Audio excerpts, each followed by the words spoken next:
You know the feeling.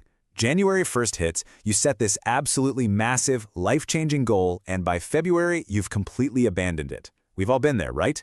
It's incredibly frustrating to feel like you're putting in all this effort, but getting literally nowhere.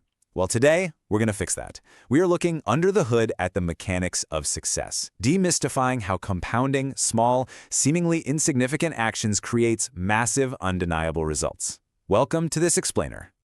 Okay, here's our roadmap for today. We're covering 5 key areas. First, 2 books, 1 thesis. Second, the power of choices. Third, assessing your current reality. Fourth, building and breaking habits. And finally, protecting your daily inputs. Let's just jump right in. Section 1. 2 books, 1 thesis. Comparing the Titans. Let's look at the differing approaches of 2 absolute giants in this space. On one hand, you have James Clear's Atomic Habits. It is highly mechanical, right? It gives you this systems-based, repeatable framework, specifically his 4 laws that you can apply to literally any habit. Now contrast that with Darren Hardy's The Compound Effect, which takes a much more motivational, success-oriented approach. It leans heavily into business, achievement, and overall mindset. But here's the thing, despite having totally different vibes, they actually share one incredibly powerful core idea. And that shared idea is hit perfectly by this Jim Rohn quote. There are no new fundamentals. Both Clear and Hardy argue passionately against the myth of the overnight success. That dramatic single-moment transformation, it's a complete illusion.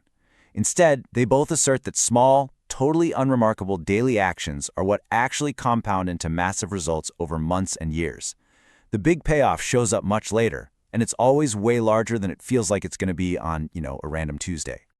Moving right along to Section 2, the power of choices and how they construct your daily reality.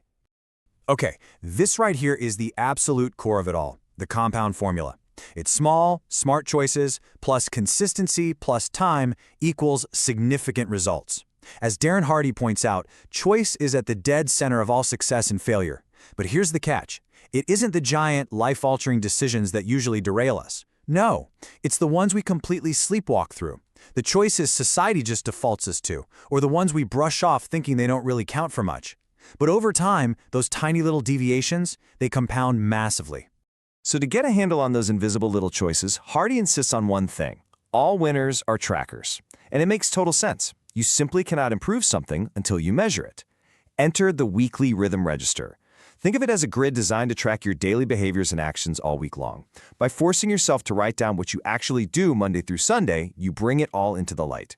You are taking 100% responsibility for your life because you can literally see your momentum, or, well, your lack of it, documented right there on paper. But we need to get real for a second. Making these small course corrections, it's going to result in exactly 0 applause. When you finally start tracking your finances, or skipping the break room donuts, or eating your broccoli, no one is going to throw you a parade. It's quiet, it's boring, and honestly, sometimes it feels a bit like watching paint dry. But think back to that airplane analogy from the source material. If the nose of a plane leaving LA for New York is pointed just 1% off course, it ends up in Delaware. Those tiny, totally uncelebrated course corrections dictate your ultimate destination.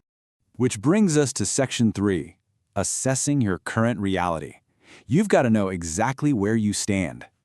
If you're going to do a ruthless self-audit, you need a solid process. Step 1, become aware by measuring absolutely everything.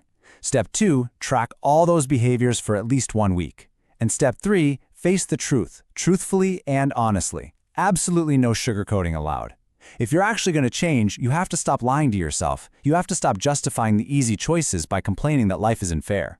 The wild thing is, merely becoming conscious of your actions actually begins to change them.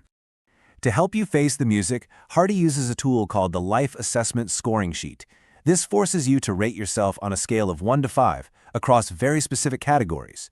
Things like lifestyle, relationships, business, physical health, and finances. By totaling up these scores, you map out exactly where your life might be totally out of whack. I mean, are you crushing it at work but completely neglecting your physical health? This assessment puts the hard data right in front of your face, so you just can't ignore it anymore. All right, Section 4, building and breaking habits. Time to reprogram those routines. Now, this requires a massive paradigm shift. Most people, when they set a goal, they ask themselves, what do I need to do? But the sources suggest a much deeper, more fundamental question. Who do I need to become? This is identity-based habit building. Because if you create goals that cause friction with your core values, you will inevitably self-sabotage. You absolutely have to align your identity with your ambitions. And to actually become that new person, you need a framework, like the Bad Habit Killer worksheet. The way this is structured is brilliant. First, you define the goal and write out a general description of who you need to become. But then it gets incredibly tactical. It asks you to list out the new habits you need to start, the existing healthy habits you need to expand, and the poor habits you need to stop. It's essentially a complete behavioral overhaul on one single piece of paper. To effectively knock out that worksheet, you've got to follow these reprogramming steps. First, identify your triggers, the who, what, where, and when that cue up your bad habits. Then, eliminate those triggers completely.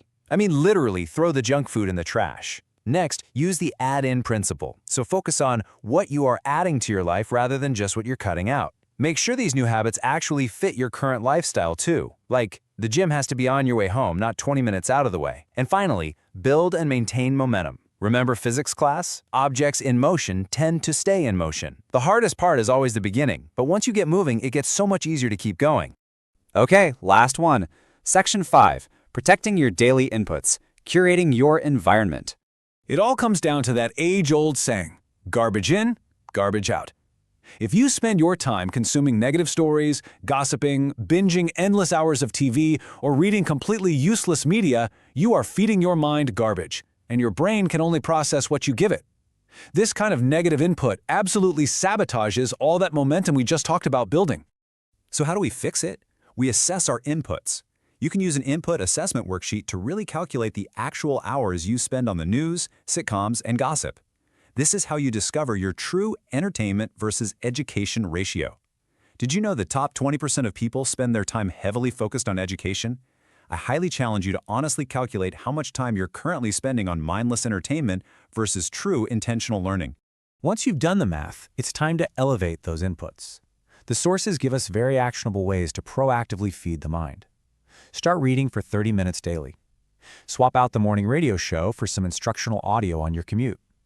Take a bold step and just completely stop watching the daily news. Honestly, it usually just aggregates the saddest and most stressful stories anyway. And finally, associate with supportive experts and mentors. Build yourself a personal board of advisors to make sure the ideas entering your brain are actually supporting your long-term compounding. I want to leave you with one final, incredibly striking thought from Darren Hardy. What are you willing to tolerate? Think about it.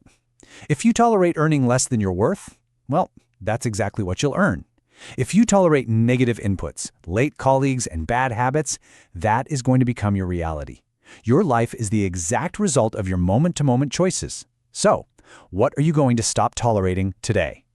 Thank you so much for joining me on this explainer, and I really hope this deep dive helps you harness the true power of compounding in your own life.